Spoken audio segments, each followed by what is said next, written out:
They placed my daughter next to the trash can. A folding chair. No tablecloth. No silverware. Just scraps of wrapping paper and discarded gravy boats behind her. Like she was a mistake they didn't want in the family photo. My name is Jenna. And from wherever you're watching this, stay with me. Because I need to ask, have you ever watched your child realize she doesn't matter to the people who are supposed to love her?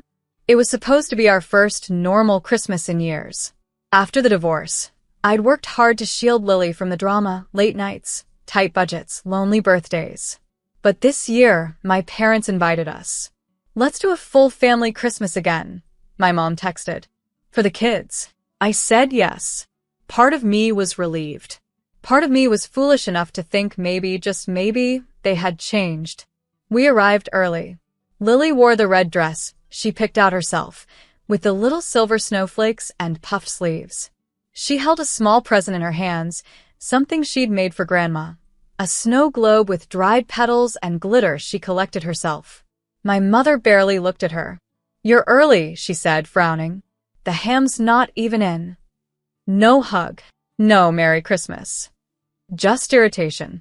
Lily clutched the gift tighter. When dinner was called, the dining room sparkled. Candles. Centerpieces. Laughter. The good plates. Everyone had a seat with name cards. Except Lily. "Oh," Aunt Sarah said. We didn't realize she'd be joining the adult table. A folding chair was dragged in. Not even at the table. Against the wall. Next to the trash.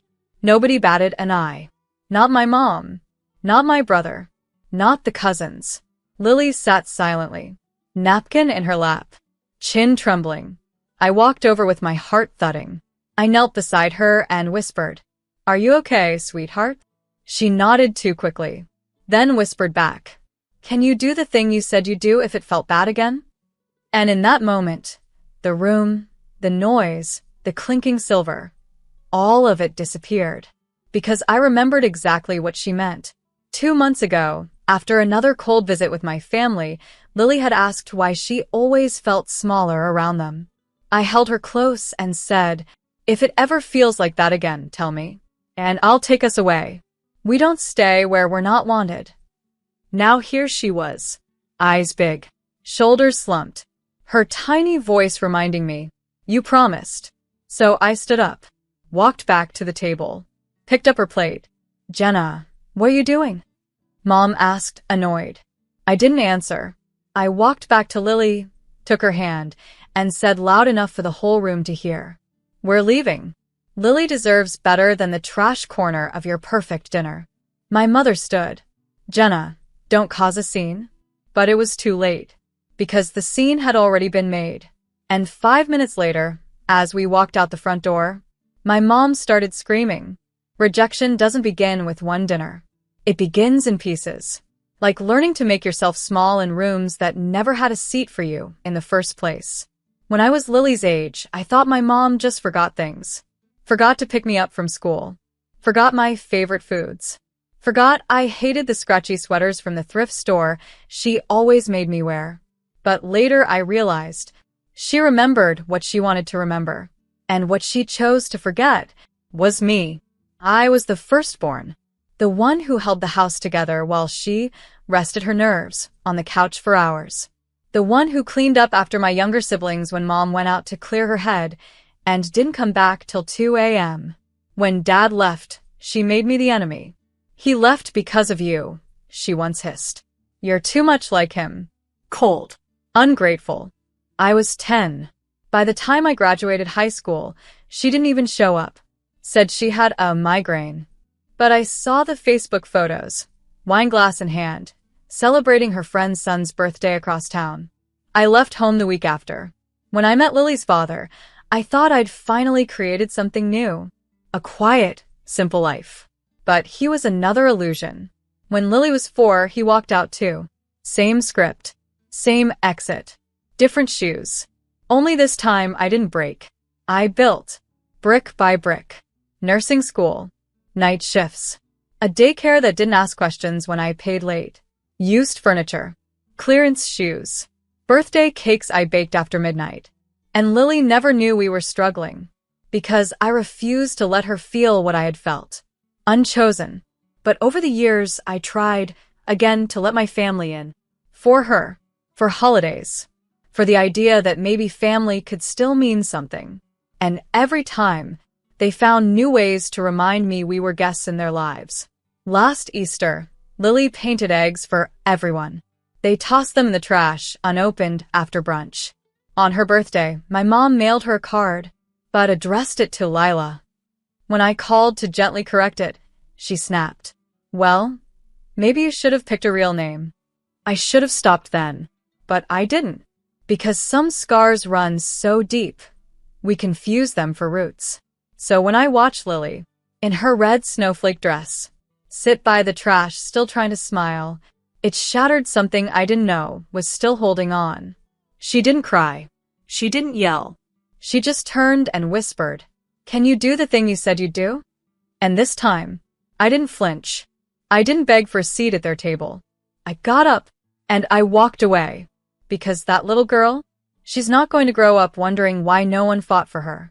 The silence didn't last long. Within 12 hours, my phone lit up like fireworks. First it was my brother. "You embarrass Mom." She was just trying to make it nice for everyone. Then Aunt Sarah. "Next time, maybe speak up earlier if you need special accommodations. It's Christmas, not a therapy session." And finally my mother. A single text. 3 words. "You always ruin." I stared at the screen and laughed. Not because it was funny, but because it was familiar. Same script. Different scene. They weren't sorry for how they treated Lily. They were just upset I'd finally broken the unspoken contract. Keep your mouth shut. Keep the peace. Keep pretending this is love. But I didn't reply. Not to any of them.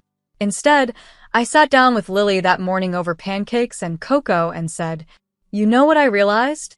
She looked up curious. "I've been trying to fix a family that doesn't think we're broken. And I think it's time we build something else instead." She tilted her head. "Like a new family?" I smiled. Exactly like that.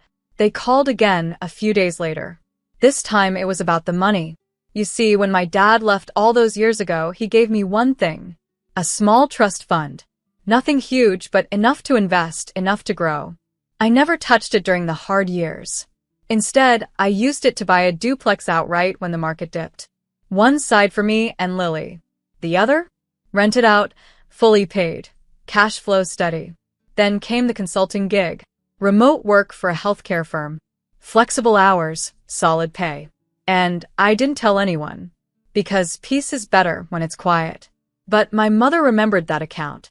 And when she couldn't get sympathy, she tried for control. "We're in a bit of a tight spot," she said in a voicemail. "Your cousin can't afford grad school now, and well, since you're not using all that money." I blocked the number. The next call came from a lawyer. Apparently, they were trying to claim I owed shared family debt from a business my uncle started, and failed. It was ridiculous. But they filed anyway, just to rattle me. They weren't trying to win. They were trying to pull me back in. But I had something they didn't. Receipts. And peace of mind. That same week, I enrolled Lily in a creative art program she'd always dreamed of. Bought her new supplies. Watched her light up like I hadn't seen in months. "Are we okay now?" she asked one night. I pulled her close. "We're better than okay. We're finally free." And as the calls from my family faded into threats, then silence, I realized something chilling. They weren't mad because I left.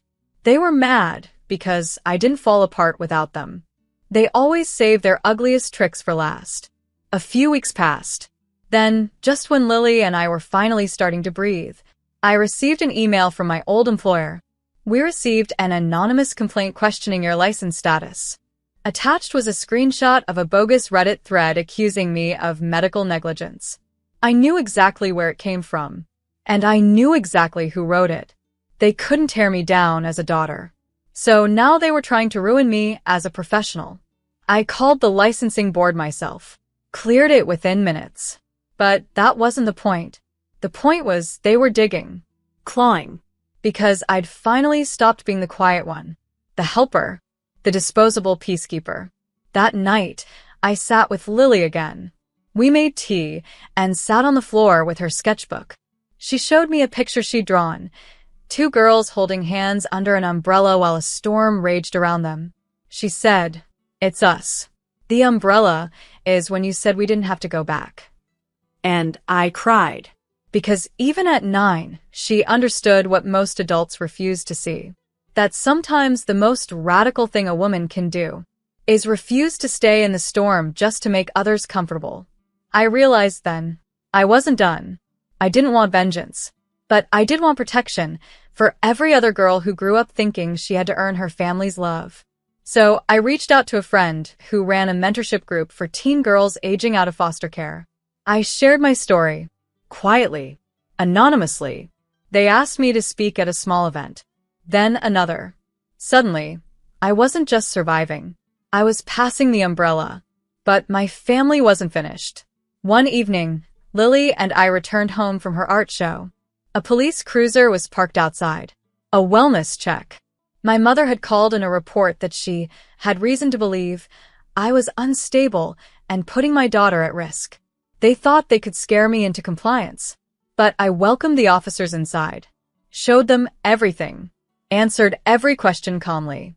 When they left, one of them said, "I'm sorry you're dealing with this. She seems like an amazing kid." I just nodded, because I was done explaining myself. The next morning, I filed a restraining order. No more chances. No more second invites to ruin my daughter's peace. In the days that followed, something unexpected happened. I got a message request from a distant cousin, Rachel, someone I barely knew. She wrote, "I saw what they did. I'm not brave enough to walk away. But watching you made me believe I could." And it hit me. I hadn't just protected Lily. I'd cracked something open for other women who'd been cast aside, made small, taught to tolerate being trash-canned at their own family table. So I kept going.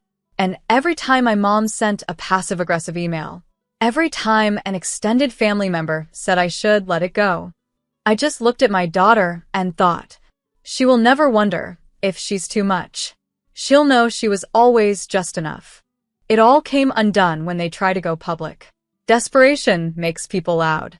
And when narcissists lose control privately, they attempt character assassination publicly. My cousin Jeff posted a long status on Facebook. Some people think they're better than family. They forget who raised them, who paid their bills. Then they turn their kids against us and play victim. There were pictures from old birthdays, dinners, holidays, every moment they ever used as proof that we had it good. They wanted sympathy, validation. What they got instead, a lawsuit. I hadn't planned to go that far. But when your child's face is weaponized in a post seen by hundreds, when strangers start messaging you about neglect and ungratefulness, you don't just walk away. You fight clean. And you fight smart. I sent one message to a friend who worked in family law. We filed a cease and desist immediately. Digital defamation. Unauthorized use of a minor's likeness. And we attached every receipts folder I'd quietly kept for years. Text threads, voicemails, screenshots, bank transfers. Because I hadn't just walked away. I'd walked away prepared. Meanwhile, something unexpected was happening in my inbox. I started getting messages from girls I went to high school with, old neighbors, even two former coworkers of my mom. I just saw the post. "I always wondered why you were so quiet." She did the same to me. "You're brave." I never had the nerve. Turns out, silence has a way of attracting allies once you finally break it. As for Lily, she bloomed. After the viral post, I sat her down and asked if she wanted to talk about any of it. She said, "I don't really care what they say. They already showed me who they are." I hugged her so tightly.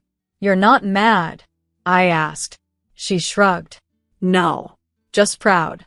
You promised we'd leave if it felt bad. And you kept your promise." That same week, I was invited to speak at a women's rights nonprofit.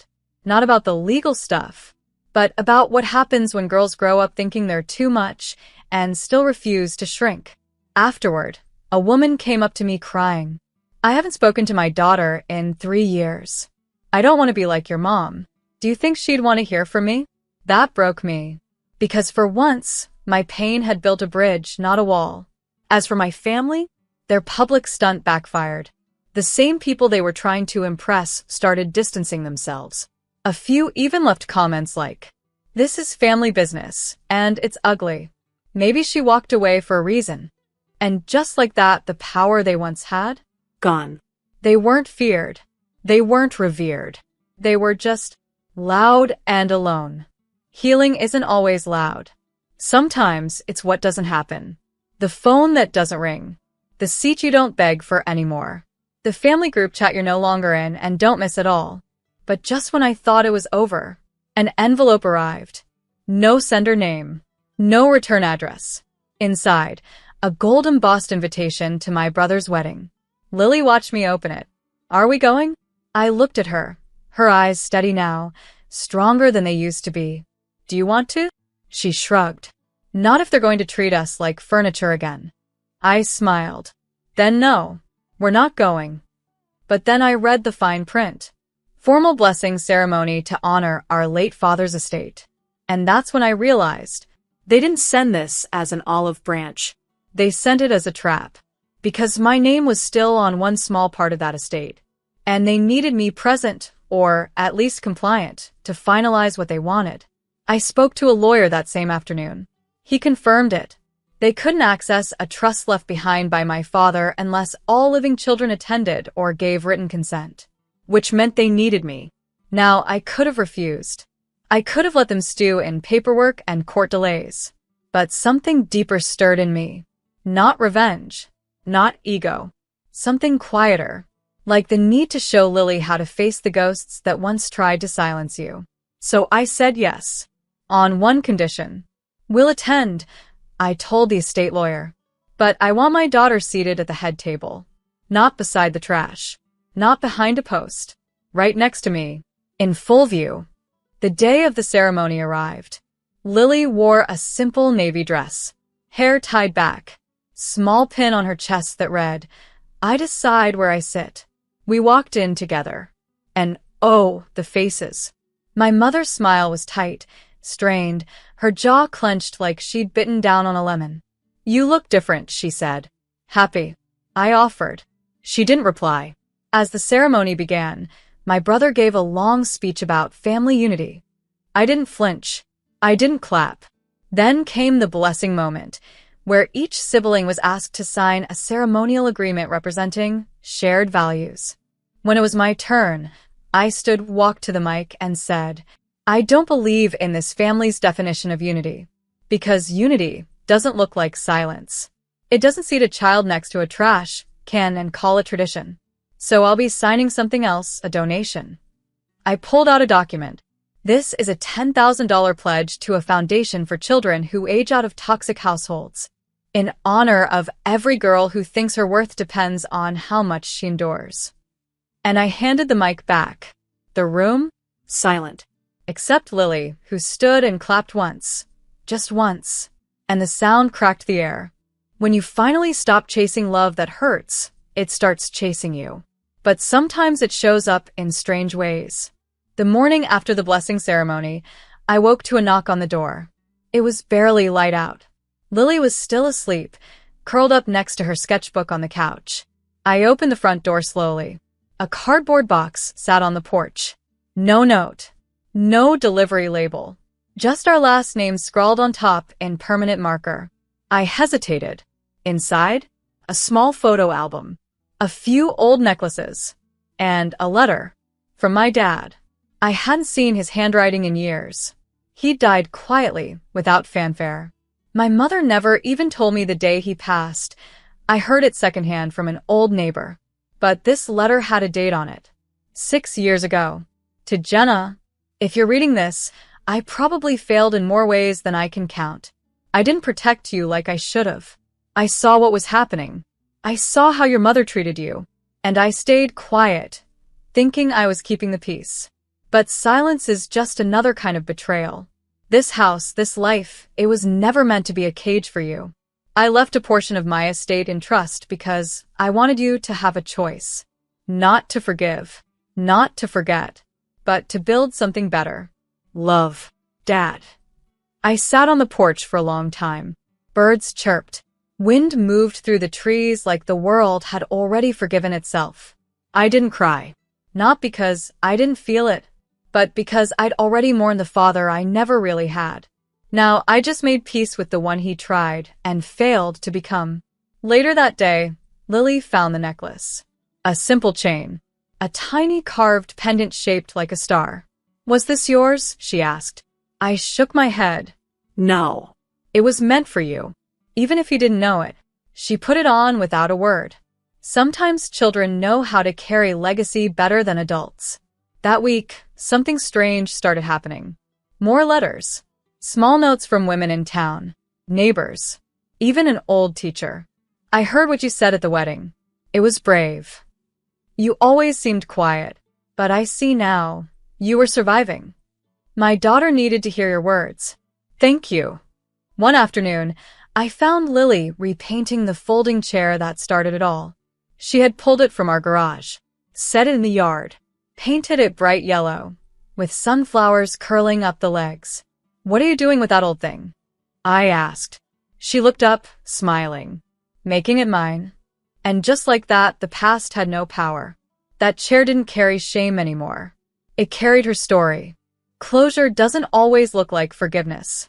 Sometimes it looks like a new address. A yellow-painted chair on a sunny porch. And a girl laughing loudly, without checking who's listening. A year passed. Lily turned 10. She grew taller, braver, funnier. She still wore the little star necklace some days. And she never once asked about the people who used to call themselves family. One afternoon, she came home from school with a folded flyer. "They're looking for volunteers for the Christmas drive," she said. "Can we help this year?" It took me a second to realize what she meant. Last Christmas, we were at the trash can. This Christmas, we were setting the table. We signed up, not just to donate, but to organize. We collected clothes, wrapped gifts, packed meals. Lily made cards. Hundreds of them. Each one said, "You matter." Not because someone says so, but because you always did. I didn't write those words. She did. And that's when I realized something powerful. She had healed in places I never even noticed were broken. Then came a letter in the mail. This time, from my mother. Just 2 lines. "We heard about what you're doing. If you ever want to talk, the door's open." I didn't respond. Not because I was bitter, but because I was busy building. 3 weeks later, Lily and I held a small Christmas dinner for girls from the local shelter. There were 14 guests. We had cookies, cocoa, music. And at the head of the table was the chair. The one they once made her sit on. Still yellow. Still blooming with sunflowers. Every girl who walked in that night touched it, like it was holy. And at one point, a teen named Raya whispered, "I used to be the girl by the trash too." Lily heard her. She reached out, took her hand, and said, "Not anymore." I stood in the kitchen, watching them, feeling something I hadn't felt in years. Peace. Not the kind you beg for, the kind you build. In the final scene of our life's quiet revolution, I take a photo. Lily, sitting proudly in her yellow chair. A circle of girls around her. Each one smiling. Seen. Safe. And my voice says, the chair didn't break her. It crowned her. They tried to make her small, but she chose to take up space anyway. And this time, she didn't have to ask. She made her own table.